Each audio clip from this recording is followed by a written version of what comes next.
So we ended last time, Friday, our last lecture together, talking about how the Persians had gone and were building a bridge, a pontoon bridge across the Hellespont, where they're going to cross a humongous army from Asia to Europe right here. It's going to be pretty scary for the Greeks because it's going to wind up making the trip about 2 years faster than before. We also talked last time, you don't have to write anything about this one right here, about how Themistocles winds up going and convincing the Athenians to buy a fleet of 200 triremes. Remember, they were told that they could either get 10 drachmas, which would be like getting like $10,000 for each family, or they could buy ships. Most people wanted the money, but then Themistocles says, oh, but the Argentinians, they're going to attack us, which of course is completely lie, completely made up, but they wind up buying the ships for that cause and using it against these wars against Persia.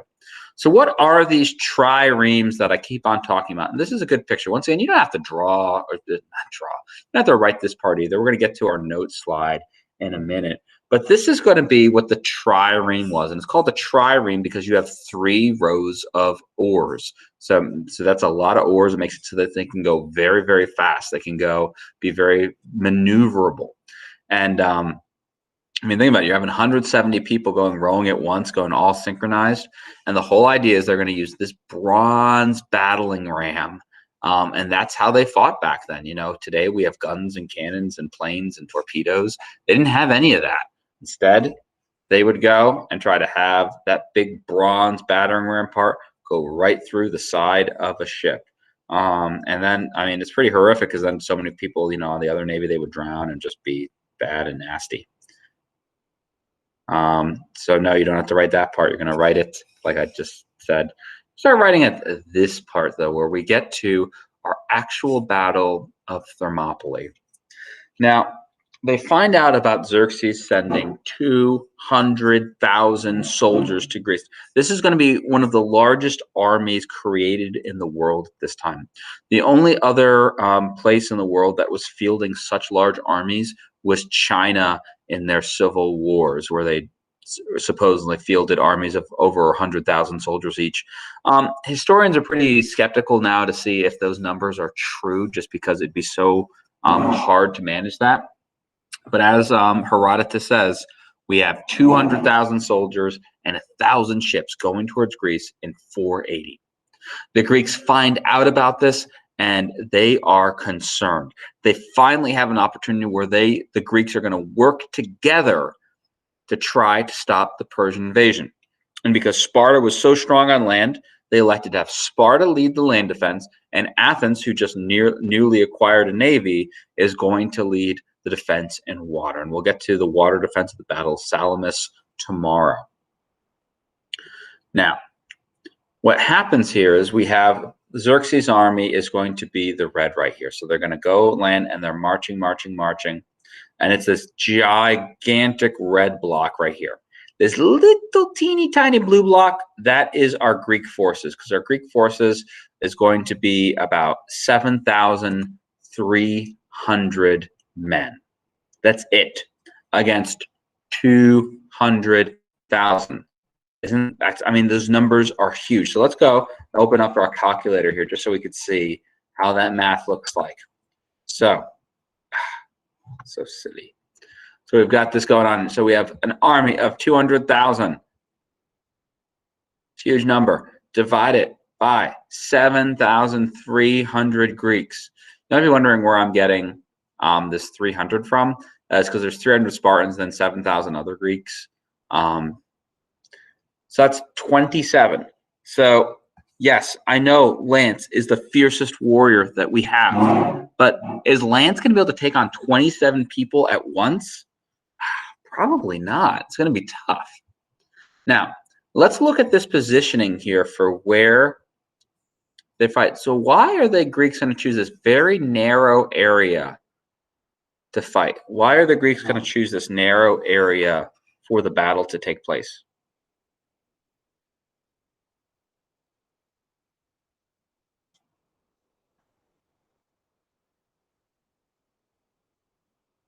Think about what we've talked about with how people fight.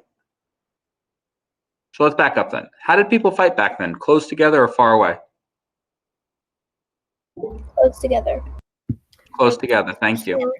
Together to create like big, like more than one shield, and it's really big. Yeah, it can be like a giant shield. They would pick that spot so that the Persians couldn't get past. Yeah, so they couldn't get past. Now, are the Persians going to be able to use all 200,000 soldiers at once in this narrow spot? No. No. Because look at it's 50 feet wide. 50 feet wide. I mean, that's not far at all. So if you think about it, like I'm looking at me, I'm not a big guy, and I probably take, a 1.5 feet, 2 feet in width. All right. And these Spartan soldiers, they're going to be pretty big, and they've got all of this armor, these shields. So they're going to be taking up 2-3 feet each, and they're fighting side by side like this. And so the Spartans choose this narrow spot because it doesn't matter that Xerxes brings 200,000 soldiers. He could have brought 2 million soldiers because only probably 20 people or so could fight at one time because they fight face to face. Cameron and Aiden, because Aiden has an older brother, Cameron, he can't argue with his brother and fight his brother from far away. No, he goes up and says, Cameron, that wasn't very nice. And so that's the only way they could be right there in front of each other. So the Spartans pick this spot so that the Persians, once again, can't use their numbers. It's just like Marathon when the Athenians fought the Persians. They make sure they can't use their big numbers. Now, before the battle starts, the Persians would always send an emissary, a diplomat, to go say, hey, are you sure you really want to do this battle? Why don't you just surrender? So they meet up with the Spartans, and the Persians are trying to convince the Greeks to just go home. Say, look, we don't have to fight this battle, okay? No one has to die. We're kind to the people we rule. Our beef isn't even with you. It's with Athens. And the Spartans are like, no, I think we're going to fight. And then the Persian goes, we have so many archers that our arrows will block out the sun. And this is like the coolest line I think anyone has ever said. The Spartan guy is just like, then we'll fight in the shade. Like, I mean, come on, how cool is that? Like, because all these arrows are going to be raining down. They're like, yeah, we'll fight in the shade. And that's how the battle starts, actually. The Persians go, they launch their arrows, it goes through the air. Now, probably did not block out the sun. Arrows are very small, sun is very large, but yes, there were lots of arrows. Those Greeks, we see how heavily armored they are. They just go, they lift their shields up, they go behind them. The arrows don't do anything. The Persians, they charge. Greeks decimate them. We have to remember that, look at these heavy hoplite soldiers. They're super duper armored. They're super duper protected. They're not going to be able to, it's going to take a lot to try to hurt them. Whereas the Persian soldiers, we saw them last time. I mean, this is what the Persian soldiers are dressed like. No armor. Their shields were often made of wicker. The same thing that your mom's baskets are. It's not a competition. And so the Persians, they go, they attack, and the Persians are getting annihilated. They retreat, they attack again. There's talks in the story that they had to take breaks from the fighting for the Persians to gather up all the bodies that were piling up because so many Persians had died that they couldn't keep fighting. They had to remove them. Eventually, they even send the immortals, which are the Persians' strongest soldiers that do have armor. And, their face is covered, so you couldn't see what they looked like. And when it said they're 10,000 strong, and when one died, another would step in his place like you never killed them at all. They can't even break through. It's looking like the Spartans might actually, against all odds, win this battle. But then a traitor to the Greeks comes. And he tells the Persians that there is a small mountain pass that you can go and get around the Greeks at Thermopylae. Now, the Greeks knew about this. They knew it was an option. And because it was so narrow, they could defend it. They actually had a couple thousand soldiers defending this narrow pass because they didn't want the Persians to get around them. Well, the Persians made rumors going that the Persians were actually going to retreat from Thermopylae, leave, and attack these all cities. I can't remember. I think it might have been Thespia or something like that. I can't remember. But all of the guys that were defending this, they hear those rumors and they go home. They leave. They abandon their post. And this is a disaster because, of course, the Persians weren't leaving Thermopylae. The Persians wanted to go there because they wanted to defeat the Greeks here and then march down to Athens and burn Athens to the ground. So the Persians start marching down this. Now the Greeks, they hear about the treachery. They hear that they were abandoned and that they were about to die. And the Spartans say, okay, Spartans, we're going to have 300 of them stay. 1,000 other Greeks volunteer to stay, and the rest of that army is sent home. And this is where we get that the last stand of the 300. Now, and truthfully, it was 1,300, but of course, the last stand of 1,300 sounds way less epic. So we always forget about those other Greeks and only remember the 300 Spartans. And this was a situation where they knew 100% they all were going to be killed in this battle. So the people that were allowed to stay, they had to have had a son so that their family name would continue on. They had to be the best of the best warriors because these men were sacrificed. The king of, well, there are two kings. One of the kings of Sparta, Leonidas, he stays to do that fight because he had been told by the oracle before this fight even happened that for Greece to win the war, a Spartan king must die. So he stays.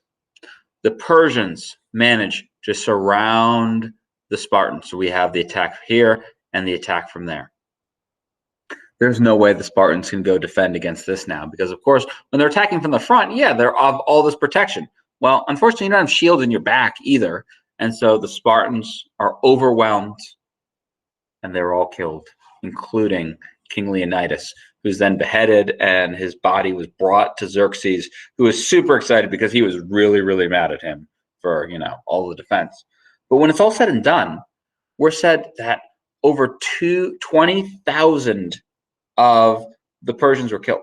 So 10% of their army, and that's just kind of crazy. And the thing is, it took the Persians so long to defeat this small Greek army that by the time they get to Athens, which is what they wanted to do, Athens was empty. It was cleared out of all the people. So Persia gets there, they win the battle, but really in a lot of ways, Sparta wins because it did exactly what they needed to do. They delayed the Persians. They made it so that the Greeks would have chance for defense for the next battle. And that is going to be our notes for the day. Here is a piece of art just kind of depicting it. I mean, it's kind of crazy. Imagine being one of those Spartan soldiers and just seeing the endless line of Persians coming. And this, of course, is at the end when the Persians are attacking from both sides. I'm going to stop the recording now. Are there any questions or comments about what we covered today?